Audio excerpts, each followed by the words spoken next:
성령 강림후 제 18주가 됐는데요. 교회력에 따른 성서일과 성경 봉독이 있겠습니다. 잠언 31장 10절에서 31절의 말씀입니다. 누가 유능한 아내를 맡겠느냐? 그 값은 진주보다 더 뛰어나다. 남편은 진심으로 아내를 믿으며 가난을 모르고 산다. 그의 아내는 살아있는 동안 오직 선행으로 남편을 도우며 해를 입히는 일이 없다. 양털과 삼을 구해다가 부지런히 손을 놀려 일하기를 즐거워한다. 또한 상인의 배와 같이 먼 곳에서 먹거리를 구하여 오기도 한다. 날이 밝기도 전에 일어나서 식구들에게는 음식을 만들어주고 여종들에게는 일을 정하여 맡긴다.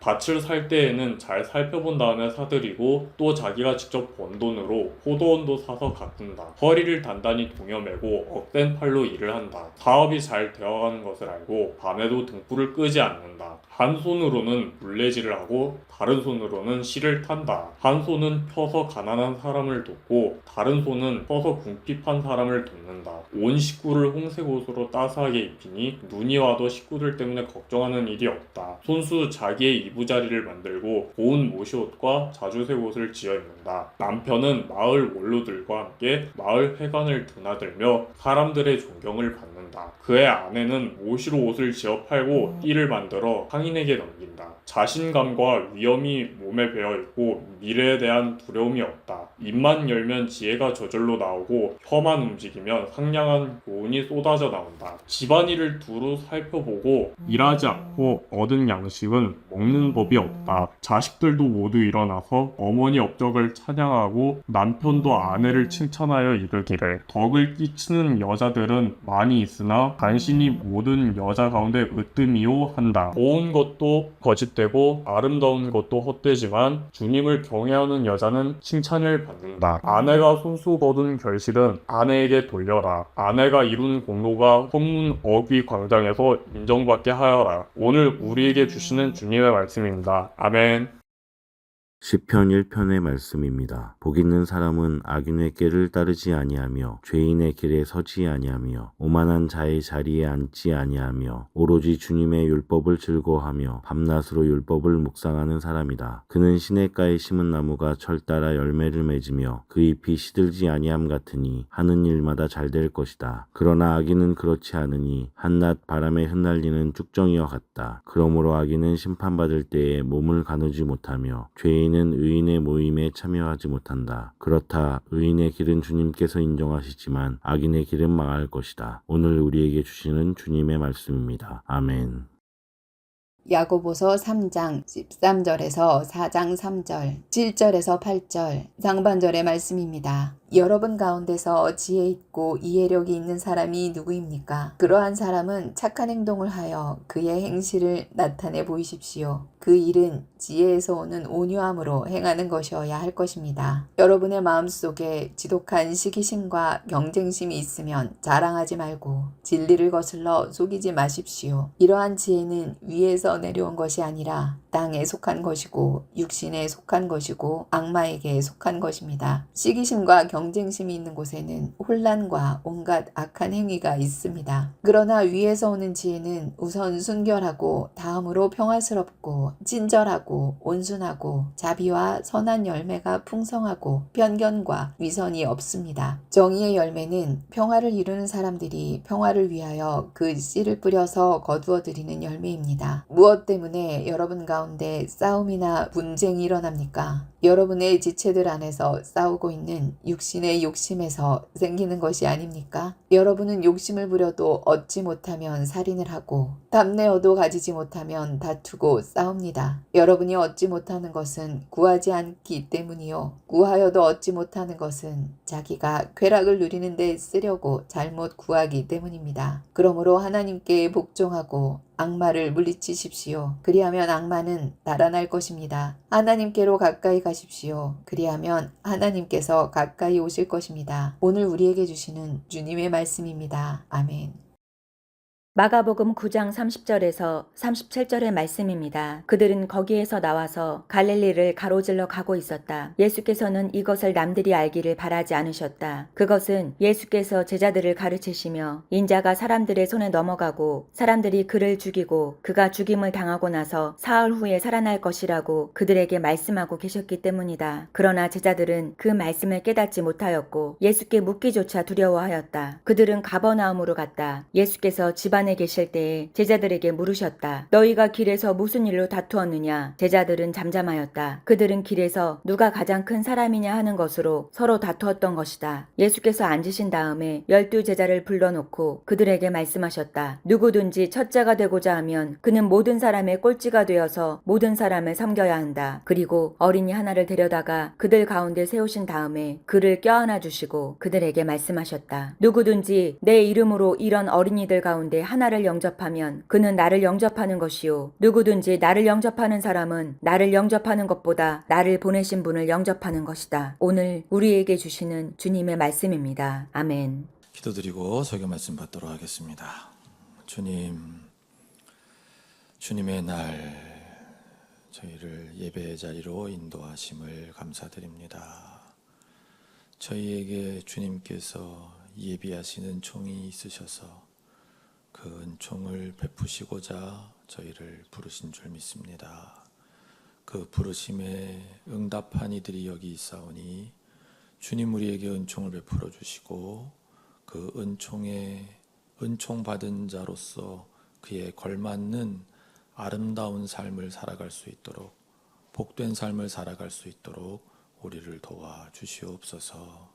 이 부족한 종을 붙들어 주시어서 성령과 진리로 함께하는 예배되게 하옵소서. 함께하심을 믿고 감사하며 우리 주 예수 그리스도의 이름으로 기도합니다. 아멘. 지난 한 주도 주님을 따르기 위해 애쓴 여러분 모두를 주님의 이름으로 축복합니다. 오늘도 우리는 성부, 성자, 성령 삼위 하나님께서 우리에게 명하시는 생명의 길 그 위로 걸으며 주님을 따르고자 합니다. 오늘의 성서 일과 가운데 우리 시 1편을 함께 낭송하는 것으로 설교를 시작하고 싶습니다. 복 있는 사람은 악인의 꾀를 따르지 아니하며 죄인의 길에 서지 아니하며 오만한 자의 자리에 앉지 아니하며 오로지 주님의 율법을 즐거워하며 밤낮으로 율법을 묵상하는 사람이다. 그는 시냇가에 심은 나무가 철 따라 열매를 맺으며 그 잎이 시들지 아니함 같으니 하는 일마다 잘 될 것이다. 그러나 악인은 그렇지 않으니 한낮 바람에 흩날리는 쭉정이와 같다. 그러므로 악인은 심판받을 때 몸을 가누지 못하며 죄인은 의인의 모임에 참여하지 못한다. 그렇다. 의인의 길은 주님께서 인정하시지만 악인의 길은 망할 것이다. 아멘. 오늘 잠언 말씀의 그 본문은 성경 잠언서 전체의 마지막 부분입니다. 잘 아시는 것처럼 잠언은 지혜에 대한 말씀이지 않습니까? 지혜가 무엇인가? 근데 오늘 본문은 이런 문장으로 시작을 합니다. 누가 유능한 아내를 맡겠느냐? 이렇게 질문으로 시작을 합니다. 여기 유능한 아내라고 세번역 성경에서 번역한 원어는 히브리어로 에쉐트하일이라는 표현입니다. 개역개정에서는 현숙한 여인이라고 번역을 했었죠. 근데 좀 더 그 본래 의미에 맞게 번역을 한다면 강인한 여성. 저 에쉐트도 꼭 저렇게 아내라고 번역할 필요가 없거든요. 그러니까 또 유능하다고 하는 게 그거보다는 조금 더 힘을 상징하는 표현이거든요. 하일이라고 하는 표현이. 그래서 강인한 여성이 본래 의미에 맞다. 이 여성은 실제 여성상인가 아니면 상징적인 여성상인가? 이거 가지고도 이제 현재까지도 신학자들 사이에 논쟁이 있습니다. 왜냐하면 너무 완벽하잖아요. 이 여성상이. 예. 막 아내로서, 어머니로서 진짜 막 최고의 남자들이 그리는 어떤 여성상인 거죠. 그러니까 이게 사실은 이게 실제 여성상이겠는가? 뭐 이런 이제 이야기들이 있습니다. 그래서 이 둘 모두의 의미를 다 고려해서, 그러니까 상징적인 여성상이라면 이거는 잠언 전체가 지혜에 대한 말씀이잖아요. 그러니까 지혜를 하나의 여성의 모습으로 구체화해서 그린 것이다. 이렇게 본다는 거죠. 그러니까 이 둘 모두의 의미를 다 고려해서 읽을 필요가 있겠습니다만은 저는 오늘은 설교 시간이니까 후자로, 즉 잠언 전체가 지혜에 대한 하나님의 말씀이고 그 마지막 부분에서 그 지혜를 한 사람의 여성상으로 상징적으로 육화시켜서 우리에게 주시는 교훈을 마무리하시는 것으로 읽는 것이 좋겠다라고 생각을 합니다. 좀 전에 같이 읽었습니다만 31장 10절은 잠언 이제 마지막 단락을 들어가면서 강인한 여성의 비교할 수 없음부터 말하는 겁니다. 이 질문은 누가 강인한 여성을 찾을 수 있는가? 라는 질문이거든요. 대답은 찾을 수 없다. 찾기는 아주 힘들지만 극히 소수의 사람만 가능하다. 라는 이야기거든요. 그러니까 지혜는, 이걸 이제 상징으로 봤을 때 지혜는 세상 그 어떤 것과도 비교가 불가하다라는 말씀인 거예요. 그러니까 오늘 잠언 본문에서 우리에게 전하고 싶으신 메시지는 세상 그 어떤 것과도 비교가 불가능한 지혜의 귀중함, 그 고귀함, 그 값어치, 이걸 완벽한 어떤 인간의 삶의 모습으로, 특별히 강인한 여성의 삶의 모습으로 지금 그려내고 계신 거라는 거죠. 그래서 슈어러라고 하는 신학자는 이 단락의 의미를 한 문장으로 이렇게 말할 수 있다고 주장을 합니다. 의인화된 지혜는, 그러니까 지혜를 의인화했다는 거죠. 여성의 모습으로 하나님을 이스라엘 여성들의 경험, 삶과 관련 짓고 가족 종교의 영역으로 연결하며 고대 근동 여신의 이미지 및 역할을 넘어 연결한다. 그러니까 이게 쉽게 말하면 이런 겁니다. 오늘 잠언의 본문은 지혜를 강인한 여성으로 의인화하는 것을 통해서 지혜는 무슨 역할을 하는가? 지혜는 우리의 삶과 하나님을 연결하는 역할을 하는구나. 하늘의 영역과 땅의 영역을 연결하는 역할을 하는 게 지혜구나. 이 말씀을 하고 싶어 한다는 거죠. 그리하여 지혜를 간직한 그 사람은 그의 백성 가운데 칭송을 받는다. 그러므로 지혜보다 중요한 건 세상에 없다. 이거를 이제 말씀하고자 하시는 게 잠언 본문의 간추린 내용이다라는 겁니다. 그렇습니다. 오늘 성서 일과 본문 네 곳은 모두 우리에게 지혜에 대해 알려주시는 본문들입니다.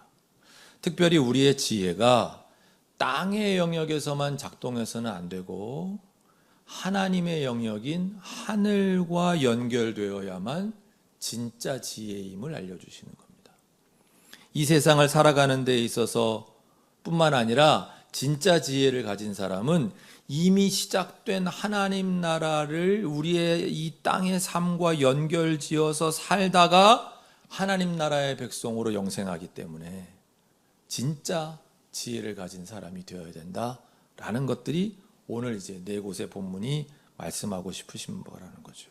그렇다면 오늘 마가복음 본문을 통해서 예수님께서는 어떤 지혜를 우리에게 알려주시는 것일까요? 여러분 마가복음 본문 슬쩍 지금 다시 보시면 얼핏 보면 지혜와는 아무 상관없어 보이는 본문이거든요.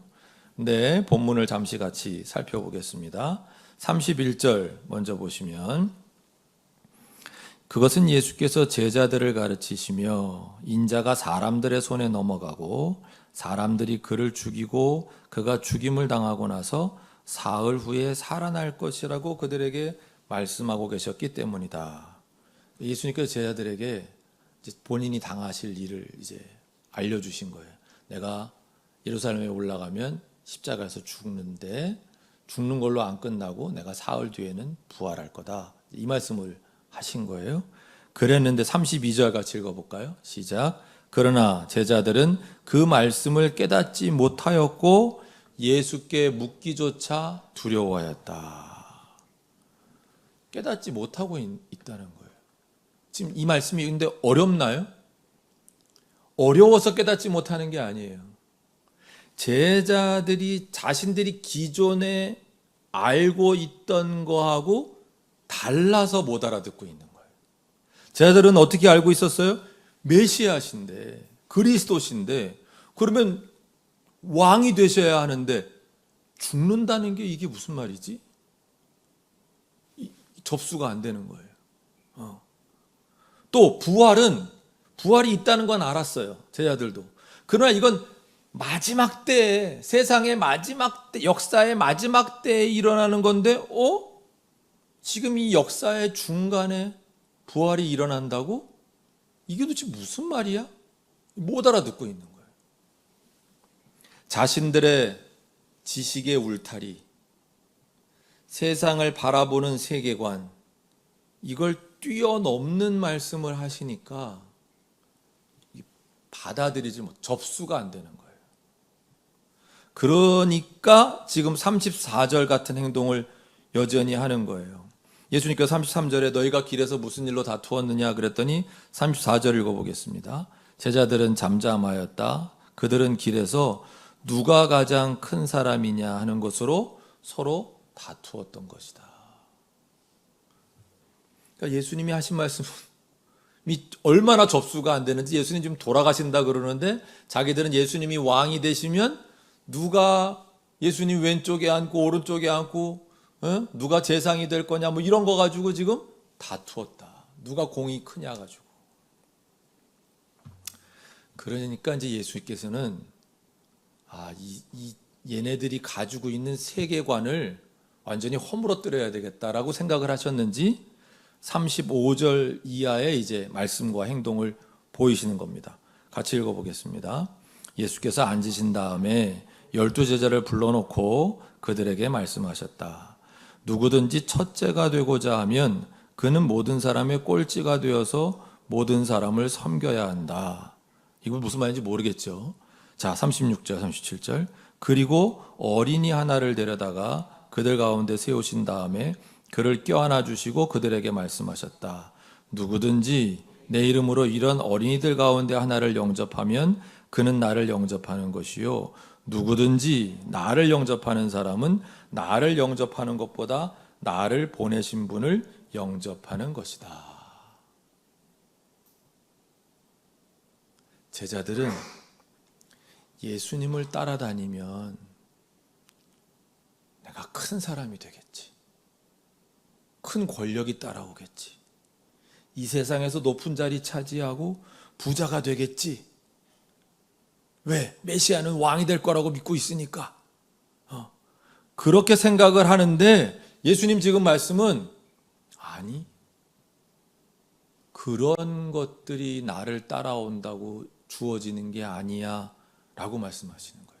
37절 말씀에서 누구든지의 의미가 강조되잖아요. 누구든지 무슨 얘기예요? 예수님을 3년간 따랐던 제자들 말고라도, 니들 말고라도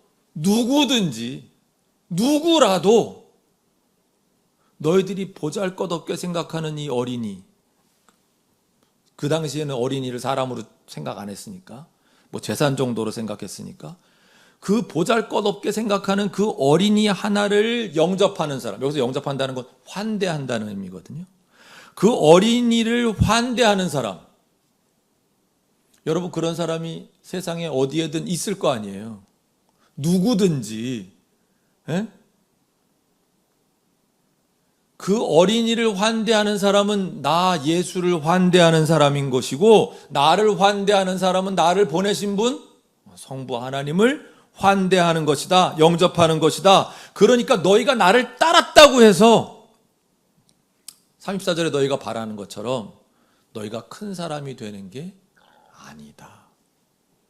누구든지 작고 보잘것없는 사람 하나를 환대하는 사람이라면 누구든지 그렇게 될 수 있다. 이렇게 말씀하시는 거예요. 그러니까 이 말씀이 선포되었을 때 여러분 제자들이 얼마나 어리둥절했을까요? 얼마나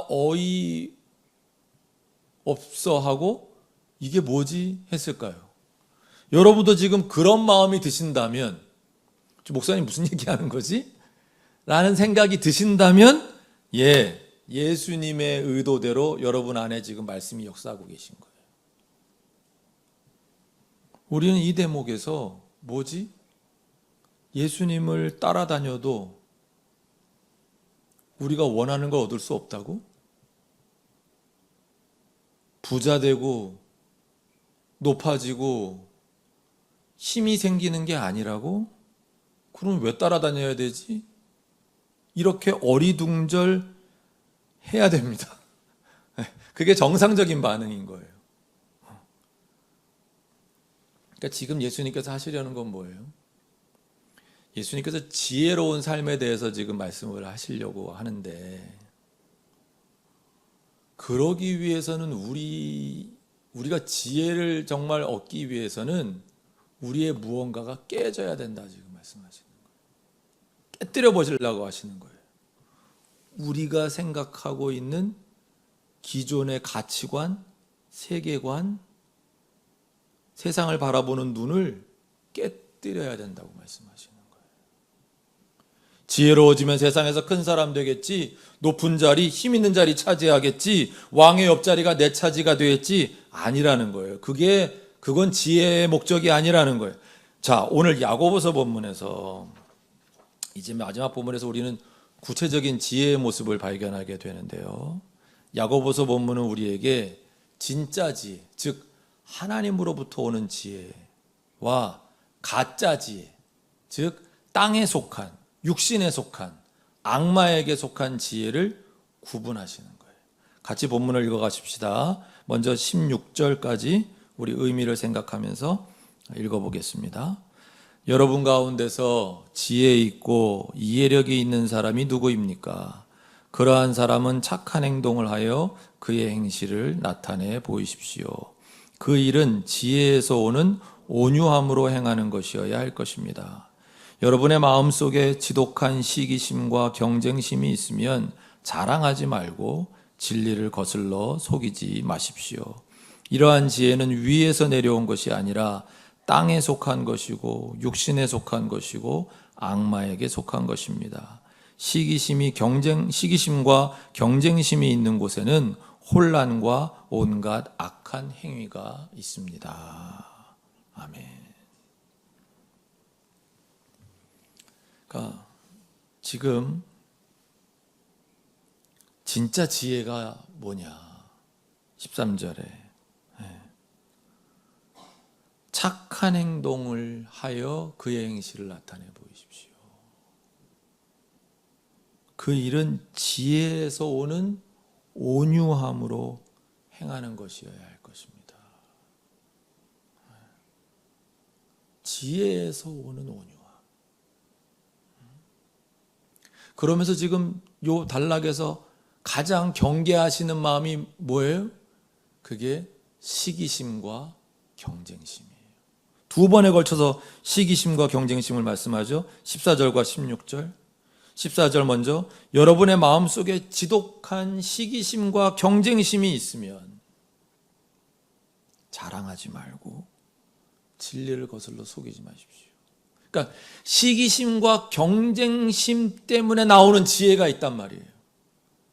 그걸 세상은 지혜롭다고 생각한단 말이지. 내가 어떻게든지 이길 수 있는 방법을 찾아내는 거.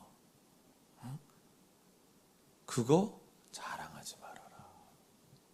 진리를 거스르는 일이다. 스스로를 속이지 마라. 왜? 이러한 지혜는 15절 이건 위에서 내려온 게 아니야. 하나님으로부터 말미암은 게 아니고 그건 뭐라고요? 그건 땅에 속한 것, 육신에 속한 것, 한마디로 말하면 그건 악마에게 속한 거다. 그렇기 때문에 16절 시기심과 경쟁심이 있는 곳에는 혼란과 온갖 악한 행위가 있다. 지혜는 뭐예요? 혼란을 정리해 주는 거잖아요. 그런데 시기심과 경쟁심으로 인한 지혜는 혼란을 부추겨요. 온갖 악한 행위가 따라와요.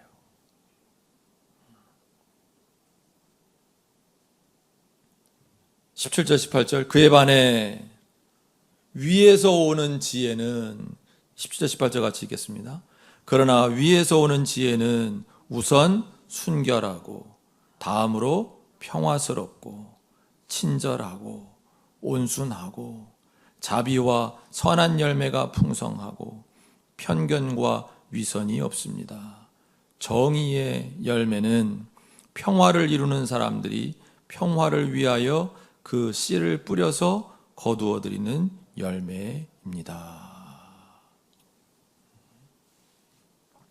그리고 이제 쭉 이제 4장으로 넘어가서 무엇 때문에 여러분 가운데 싸움이나 분쟁이 일어납니까? 여러분의 지체들 안에서 싸우고 있는 육신의 욕심에서 생기는 거 아닙니까? 시기심, 경쟁심 왜 생깁니까? 욕심에서 나오는 거 아닙니까? 그걸 만족시켜주는 것을 어떻게 지혜라고 할 수 있습니까? 그 말씀을 이제 쭉 하고 계시는 거예요. 그래서 마지막 8절 상반절에 하나님께로 가까이 가십시오. 그리하면 하나님께서 가까이 오실 것입니다. 이 말씀까지.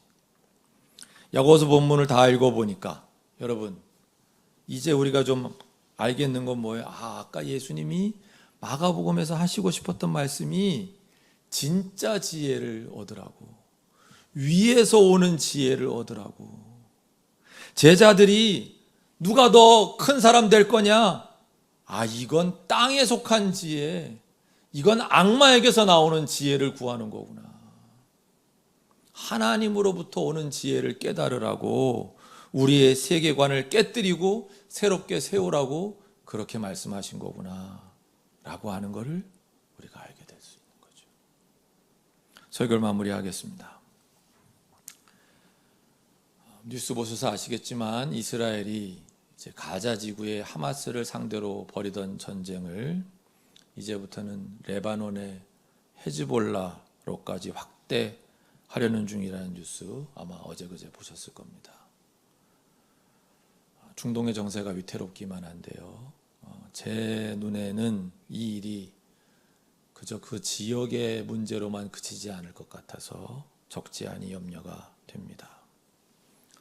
외신에 나온 것처럼 이스라엘 국민들도 이 전쟁을 반대하는 시위를 벌입니다. 자기 국민들이 원치 않는데, 아니 온 세상이 이 전쟁의 종식을 외치는데 왜 이렇게까지 확전일로로 나아가는가?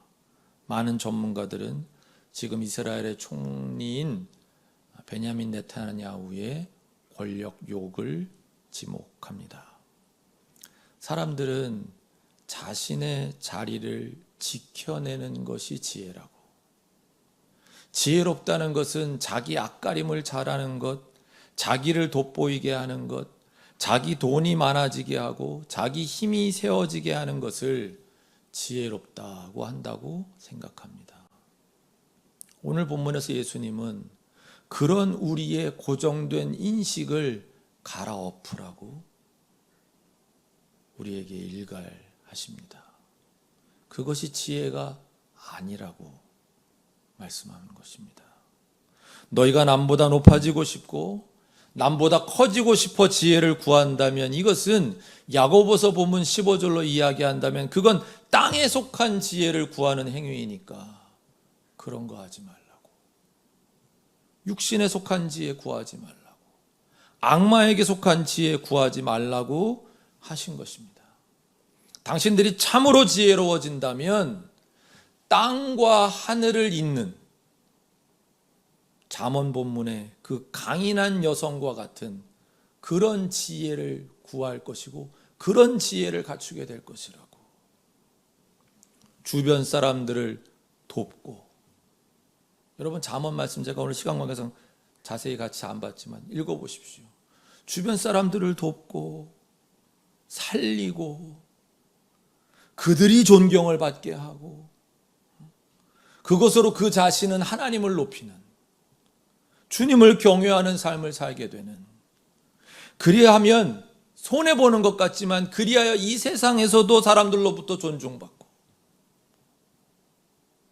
가족들로부터 칭송을 받고, 그것으로 끝나는 게 아니라 그의 삶이 하나님 나라에서의 영생으로 이어지는 삶을 살게 되는 것, 그것이 진짜 지혜임을 오늘 본문들은 우리에게 알려주십니다.